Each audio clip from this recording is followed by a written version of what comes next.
આ લોકસભાની ચૂંટણીમાં બનાસકાંઠાની બેઠકમાંથી કોંગ્રેસ નેતા ગેનીબેન ઠાકોરની જીત બાદ વાવ વિધાનસભા એ ખાલી થઈ છે। એટલે ફરીથી બનાસની રાજનીતિમાં એક નવો સવાલ ઊભો થયો છે કે વાવ વિધાનસભા કે જેના ધારાસભ્ય હતા ગેનીબેન ઠાકોર અને હવે જ્યારે તેઓ સંસદમાં તરીકે દિલ્હીમાં ગયા છે તો ક્યાંક હવે વાવ વિધાનસભા જે ખાલી પડી છે એ વાવ વિધાનસભા હવે કોના હાથમાં, કોંગ્રેસના હાથમાં કે પછી ભાજપના હાથમાં? જો કે ભાજપ અને કોંગ્રેસમાં તમે જુઓ તો વાવ વિધાનસભામાં પેટા ચૂંટણી લડવા માટે અનેક ઉમેદવારોએ પોતાની માંગ શરૂ કરી છે ટિકિટ માટે, પરંતુ ઉમેદવાર કોઈ પણ હોય, પરંતુ ફરીથી આ વખતની જે ચિત્ર બનવા જઈ રહ્યું છે એ ક્યાંક ને ક્યાંક લોકસભાની ચૂંટણીમાં જે ચિત્ર હતું એવું ચિત્ર ફરીથી બનાસની રાજનીતિમાં જોવા મળવાનું છે। ક્યાંક હવે ફરીથી વાવ વિધાનસભામાં ક્યાંક ગેનીબેન ઠાકોર અને શંકરભાઈ ચૌધરી સામેનો જ જંગ થવાનો હોય એ રીતે જોવા મળ્યું હોય, ઉમેદવાર કોઈ પણ હોય। એટલે ફરીથી આ એક ચર્ચાનો વિષય બની ગયો છે કે વાવ વિધાનસભા હવે કોના હાથમાં, ભાજપ કે પછી કોંગ્રેસના હાથમાં?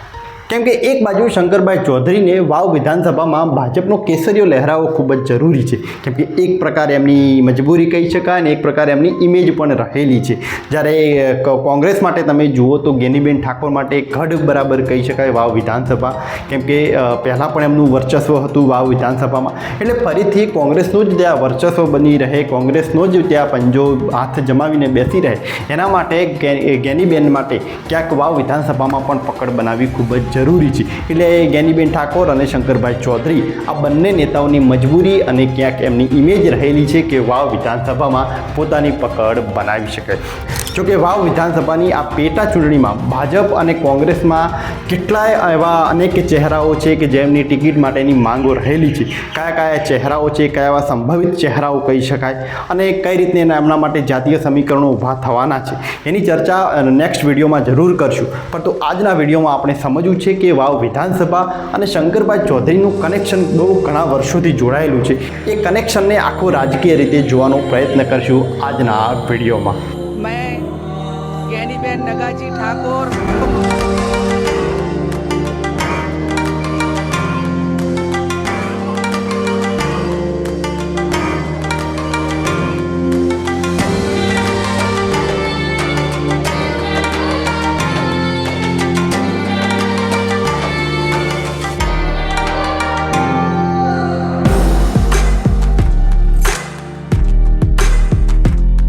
લોકસભાની ચૂંટણીમાં ગુજરાતમાંથી ભાજપે હેટ્રિક નથી મારી શક્યું, એનું કારણ ક્યાંક શંકરભાઈ ચૌધરી પણ છે, કેમ કે બનાસકાંઠાની બેઠક જ છે કે એક જ એવી બેઠક છે કે જેને ભાજપની હેટ્રિકને રોકી પાડી છે।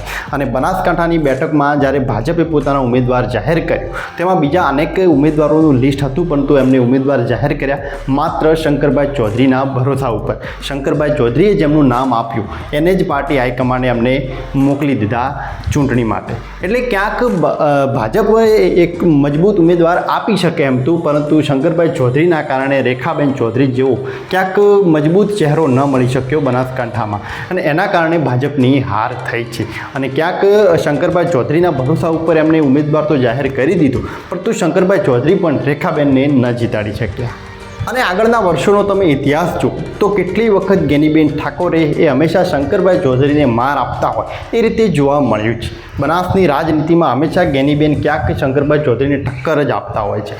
2017ની વિધાનસભાની ચૂંટણીમાં વાવ વિધાનસભા ઉપર ગેનીબેન ઠાકોર એ શંકરભાઈ ચૌધરી સામે જીતી ગયા હતા। ફરીથી 2022ની જ્યારે વિધાનસભાની ચૂંટણી આવી તો એ સમયે એવું જ દેખાતું હતું કે ક્યાંક શંકરભાઈ ચૌધરી અને ફરીથી ગેનીબેન ઠાકોર સામે ટક્કર થશે, પરંતુ જે રીતે ગેનીબેન ઠાકોર સામે હતા એટલે શંકરભાઈ ચૌધરીએ પોતાની સીટ બદલીને વાવમાંથી ડાયરેક્ટ તેઓ થરાદ વિધાનસભામાં જતા રહ્યા। એટલે ક્યાંક ફરીથી જે લોકોને લાગ્યું કે આ લોકો વચ્ચેની ટક્કર થશે એ ક્યાંક ટક્કર ન થાય, એટલે ફરીથી જ્યારે સંસદની જે ચૂંટણી આવી એમાં પણ આવું જ થયું કે ફરીથી ગેનીબેન ઠાકોર છે તો સામે શંકરભાઈ ચૌધરીના માણસ છે। એટલે ક્યાંક દર વખતે તમે જુઓ તો શંકરભાઈ ચૌધરી અને ગેનીબેન ઠાકોર સામે છે। અને લોકસભાની ચૂંટણીમાં જ્યારે ગેનીબેન ઠાકોર હવે જીતીને દિલ્હી જતા રહ્યા છે ત્યારે વાવ વિધાનસભામાં પેટા ચૂંટણી થવાની છે, તો પેટા ચૂંટણી એ ક્યાંક શંકરભાઈ ચૌધરી માટે સારો એવો સંકેત બની શકે એમ છે।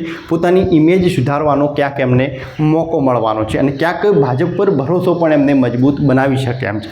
કેમ કે જો ભાજપ શંકરભાઈ ચૌધરીના કહેવાથી કોઈક વાવ વિધાનસભામાં કોઈક એવો ચહેરો મૂકે છે અને એ ચહેરાને જો તેઓ જીતાડી શકે છે તો ક્યાંક ફરીથી શંકરભાઈ ચૌધરીની ઇમેજ એ ક્યાંક સુધરી શકે એમ છે અને ક્યાંક તેઓ ગેનીબેન ઠાકોરને પણ ટક્કર આપી શકે એ રીતે પણ જોવા મળશે.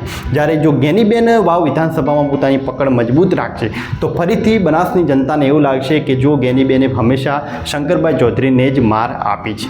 પરંતુ આ બધાની વચ્ચે ક્યાંક ગેનીબેન તો ઠીક છે, ચલો એમના માટે હવે કોંગ્રેસ પક્ષ છે ને એમને વિચારધારા અલગ છે ને તેઓ પોતાના ઉમેદવાર માટે તેઓ કામ કરશે, પરંતુ શંકરભાઈ ચૌધરી માટે ક્યાંક આખી અલગ રાજનીતિ થવાની છે. કેમ કે ફરીથી ભાજપ જે લોકસભામાં એમના ભરોસા ઉપર ઉમેદવાર મૂક્યો હતો તો શું વાવની પેટા ચૂંટણીમાં શંકરભાઈ ચૌધરીના કહેવાથી શું ચહેરો મૂકવામાં આવશે ખરો?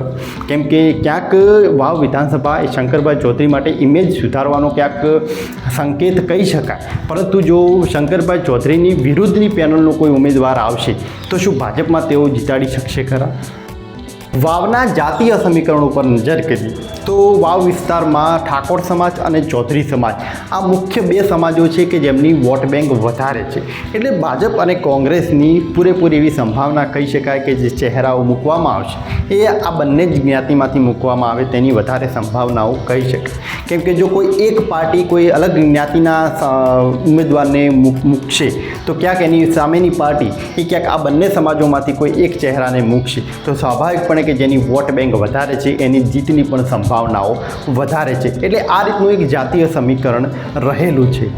હવે કોંગ્રેસમાંથી ઉમેદવાર કોણ આવશે એ તો સ્વાભાવિકપણે ગેનીબેન ઠાકોર ઉપર જ નિર્ભર રહેવાનું છે. કેમ કે સંસદમાં જ્યારે જીતી ગયા છે અને વાવના મત વિસ્તારમાં એમની સારી એવી પકડ છે તો કોંગ્રેસ પાર્ટી પણ ગેનીબેન ઠાકોરને વિશ્વાસમાં રાખીને કોઈક મજબૂત ચહેરાને ટિકિટ અપાવરાવશે અને એને જીતાડવાના પૂરેપૂરા પ્રયત્ન કરવામાં આવશે.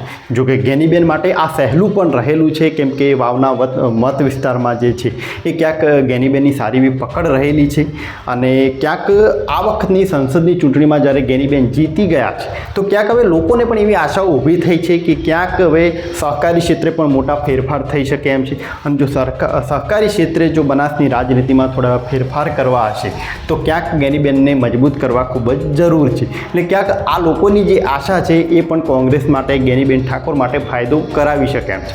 જ્યારે શંકરભાઈ ચૌધરી માટે તમે જુઓ તો ભાજપ ક્યાંક શંકરભાઈ ચૌધરીના કહેવાથી ચહેરો મૂકે એવું દેખાતું નથી.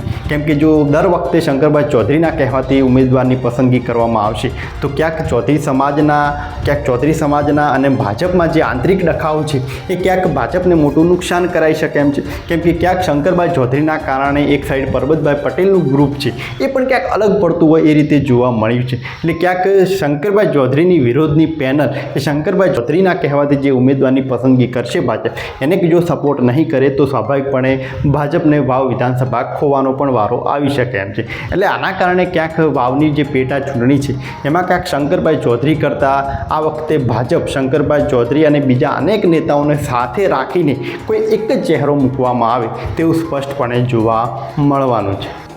ભાજપના ઉમેદવારોનું તમે લિસ્ટ જુઓ તો એ ઘણું મોટું રહેલું છે.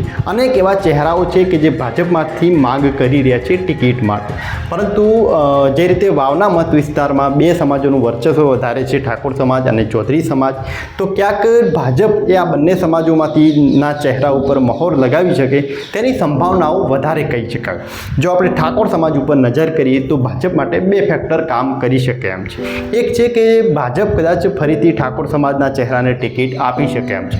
કારણ કે જે રીતે લોકસભાની ચૂંટણીમાં આખું ઠાકોર સમાજના જે નારાજગી છે કે ભાજપ હંમેશા એમની અવગણના કરે છે એના કારણે જે રીતે ગેનીબેનને વધારે સપોર્ટ મળ્યો અને આ વખતની પેટા ચૂંટણીમાં એ રીતે ન સમીકરણ ઊભું થાય એના કારણે જો ઠાકોર સમાજને ટિકિટ આપે છે તો ક્યાંક ઠાકોર સમાજ એ ભાજપ તરફ જઈ શકે તેવું પણ સંભાવના કહી શકાય. એટલે ક્યાંક એક આ કામ કરી શકે એમ છે. તો જો બીજું ફેક્ટર એ છે કે જે ભાજપ કદાચ ઠાકોર સમાજને ટિકિટ નહીં પણ આપે. કેમ કે જો ભાજપ જો ઠાકોર સમાજના ચહેરાને ટિકિટ ના આપે તો ભાજપને એનું કોઈ નુકસાન નથી થવાનું, કેમ કે ઠાકોર સમાજમાં વાવની પેટા ચૂંટણીમાં કોઈ મુખ્ય ભાગ ભજવી શકે કે ઠાકોર સમાજ એની વિરુદ્ધમાં જઈ શકે એવો કોઈ ચહેરો નથી. અને આગળના વર્ષમાં 2022ની વિધાનસભાની ચૂંટણીમાં સ્વરૂપજી ઠાકોરની ટિકિટ ભાજપે આપી હતી, તો એના કારણે ક્યાંક તેઓ પોતાનું ડેમેજ કંટ્રોલ ઠાકોર સમાજ માટે કરી શકે એમ છે. એટલે ક્યાંક બે ફેક્ટર છે કે જે ભાજપ માટે ઠાકોર સમાજના કામ કરી શકે એમ છે. જ્યારે ચૌધરી સમાજમાં જુઓ તો ક્યાંક બનાસની આખી રાજનીતિમાં ચૌધરી સમાજને તો મોકા જ આપ્યા છે ભારતીય જનતા પાર્ટી. અને ક્યાંક હવે વાવની જે પેટા ચૂંટણી છે એમાં ક્યાંક પરબતભાઈ પટેલ અને શંકરભાઈ ચૌધરી આ બંને એવા ચહેરાઓ છે કે જેમને સાથે રાખવા ખૂબ જ જરૂરી છે ભાજપને. અને પરબતભાઈ પટેલની ઈચ્છા છે કે એમણે શૈલેષ પટેલને ટિકિટ અપાવરાવી છે, કેમ કે પરબતભાઈ પટેલની જે રીતે હવે ઉંમર થઈ ગઈ છે એ જોતાં ક્યાંક એમનું રાજકીય ભવિષ્ય હવે પૂરું થવા જઈ રહ્યું છે. એટલે ક્યાંક રાજકીય ભવિષ્ય એમનું પૂરું થાય એ પહેલાં એમને પોતાના પુત્ર શૈલેષ પટેલને રાજગાદી આપી દેવી છે. એટલે એના કારણે વાવની જે પેટા ચૂંટણી છે એના માટે મુખ્ય પસંદગી જો ભાજપ કદાચ કરી શકે તો ક્યાંક શૈલેષ પટેલની છે, પરંતુ જો શૈલેષ પટેલની પસંદગી ભાજપ કરશે તો એનું મોટું નુકસાન થવાનું છે શંકરભાઈ ચૌધરીને. અને શંકરભાઈ ચૌધરી ક્યારે પણ નહીં ઈચ્છે કે તેઓ શૈલેષ પટેલને ટિકિટ આપવા દે. એટલે પરબતભાઈ પટેલ અને શંકરભાઈ ચૌધરી આ બંને ગ્રુપ એ ક્યાંક બહુ મોટો આંતરિક ડખો ઊભો કરી શકે એમ છે. અને આ આંતરિક ડખાનું મોટું નુકસાન એ ક્યાંક ભારતીય જનતા પાર્ટીને થવાનું છે, કેમ કે દર વખતે જો આવું થાય, કેમ કે ક્યાંક ચૌધરી સમાજની જો વાત કરીએ તો ચૌધરી સમાજના આંતરિક ડખાઓ એ ક્યાંક કોંગ્રેસ માટે ફાયદો કરાવશે.